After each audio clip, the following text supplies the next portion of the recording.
any common pitfalls that people should really avoid that happen, time in, time out at interview, when they get to the interview stage? I think it's really obvious as a recruiter, it's really obvious when someone hasn't prepared, when they haven't. We all know some of the questions that we're going to be asked.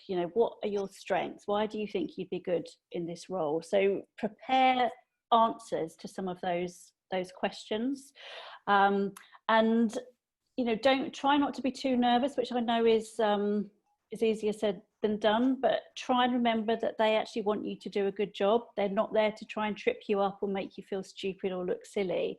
They've taken time out of their day. They really want you to do well. So just remember that. And one of my top tips for interviews is, and obviously we're not face-to-face at the moment, but in a face-to-face interview, is always accept a glass of water when they give it to you, because you might get a bit of a dry mouth as you're talking, but what the glass of water does, it gives you something to focus on. So if they ask you a question, you can kind of reach for your glass of water, have a sip, and it just gives you a minute's kind of thinking space. So that's my top tip for interviews. That's a good tip.